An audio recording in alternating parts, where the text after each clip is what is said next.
Hello, my name's Andrew Brooks. Welcome to my YouTube channel. This episode, we're going to be looking at the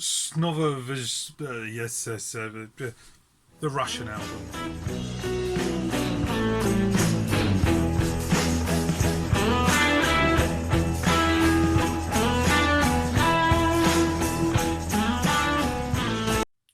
Hello, and thank you for joining me once again on my YouTube channel.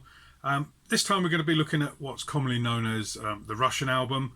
My friend Sam Wiles pronounces it in Russian, Snova, whatever. Anyway, we're going to call it the Russian album, or Choba, as most fans get to call it. The reason I'm looking at this is I was going through in my mind of what kind of box sets we could achieve if we carried on with the archive set. Now, the Russian album doesn't really have that much other than the Russian album. There's not much else to put in it.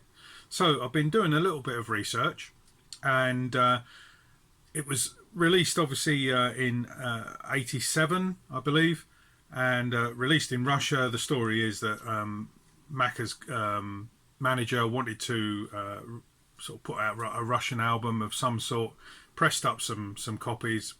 McCartney liked it and thought, yeah, we'll give it as a present to the Russian people.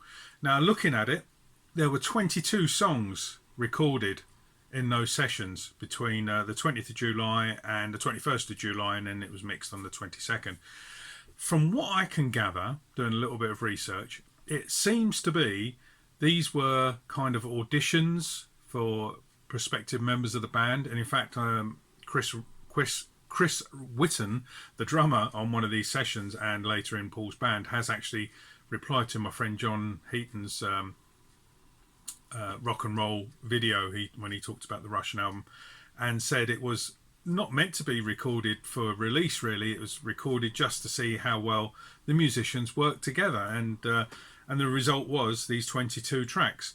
Now, this is my original copy from the fan club, actually. There we go. Yeah, McCartney's fan club sent out copies of this because you couldn't buy it over here, so they sent out copies of this. So that's the cover. That's the back cover. A lot of Russian writing, you can't read it. However, fortunately, the track listing is in English. So initially, the first 50,000 copies only had 11 tracks. Subsequent pressings have 13. Go figure. So the track listing goes: Kansas City, 20 Flight Rock, Lordy Miss Claudie, Bring It On Home to Me, Lucille, Don't Get Around Much Anymore, and I'm Gonna Be a Will Someday on side 1. That's Alright Mama, Summertime, Ain't That a Shame, Cracking Up, Just Because, and Midnight Special on the second side. So on the B side. So that's the album as it came out in Russia back in 88, I think it was. Went to number 1 in Russia straight away. Why wouldn't it? Number 63 when it was eventually released in 1991 in the UK, and number 109 in the US. Bearing in mind it's quite a lag in time from release in America, in Russia. So I should imagine most people have managed to get copies of it sort of, surreptitiously through the fan club or just pirate copies, because this is a heavily bootlegged album. So they were the tracks that appeared on the vinyl, on the record in Russia. So that was 13. Now there's actually 22 recorded on the day. They also included I'm in Love Again, which did actually get a release on the international release when it came out on CD and cassette.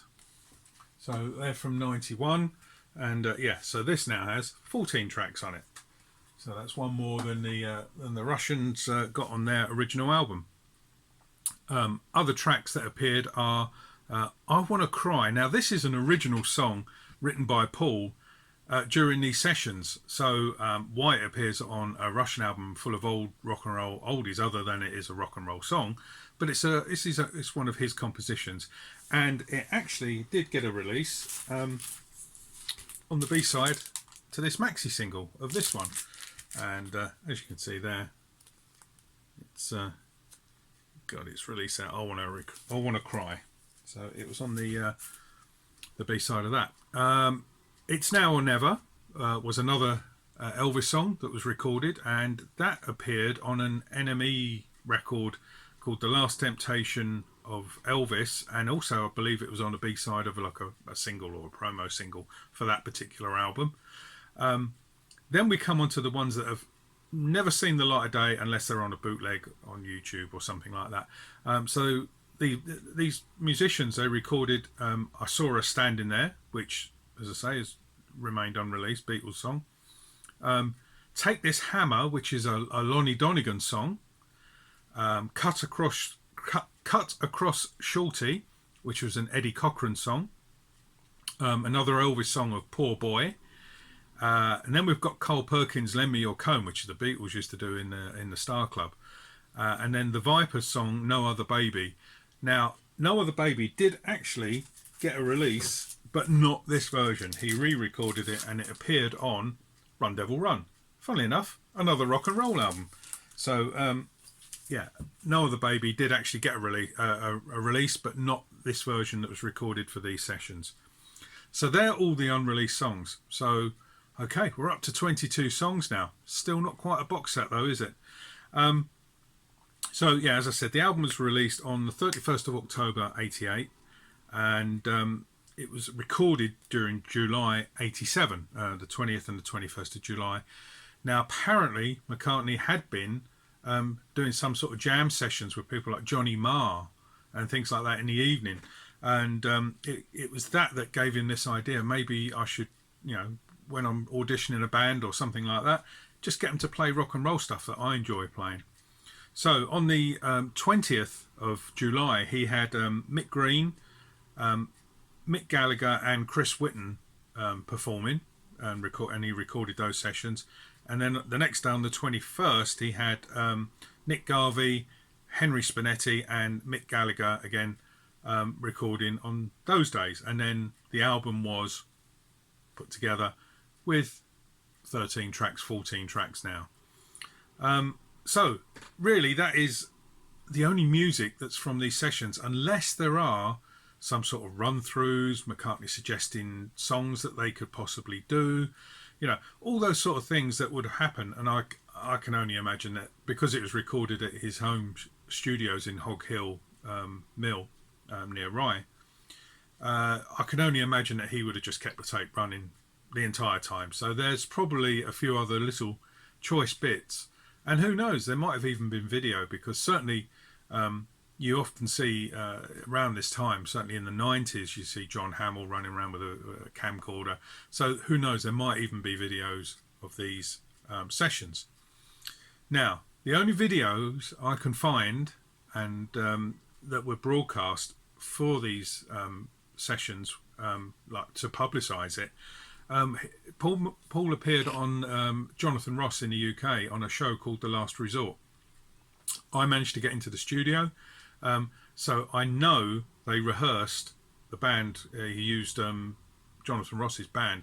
He rehearsed with them all afternoon, because I was there, sat in the audience, and I just watched him rehearse all these old rock and roll songs, the stuff that he was going to be performing on the show, as well as other stuff.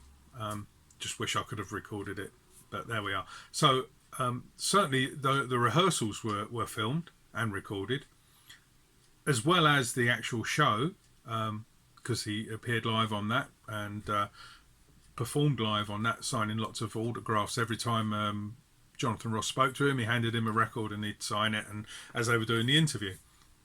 Now, the only other thing I could find about that time is he appeared live on the BBC World Service, part of the Russian radio service the BBC do, on some sort of show called Granny's Chest or Granny's Closet or something like that, where it was a phone-in. So people were able to speak to Paul, and all I can guess is that they must have played some of the tracks from these sessions. So they're the only two sort of things other than the album which could be in a box set. So it's not very much of a box set if, and I say if because people are sort of, saying, oh yeah, he said there's going to be an archive set. No. This is just a what if. So just thinking about other things that we could have in it. Obviously, it was repressed on yellow vinyl a few years ago now. It's got a slightly different colour on the back. It's yellow. I've got 2 copies of the original album, and as I say, we've got cassettes and the CD. Now, the fan club, when they sent this out, and it's always worth checking if you see one of these in a second-hand shop, if it's got one of these in it, these are the things that make it worth the money.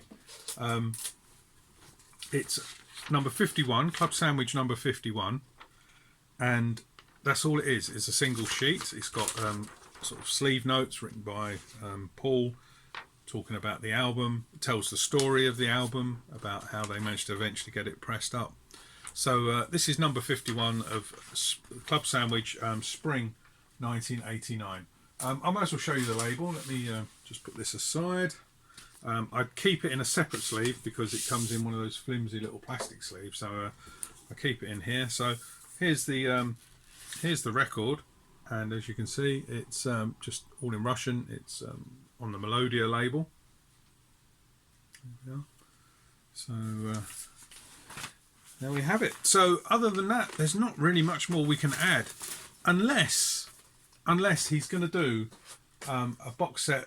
Rather than call it the Russian album box set, he's going to do a rock and roll box set.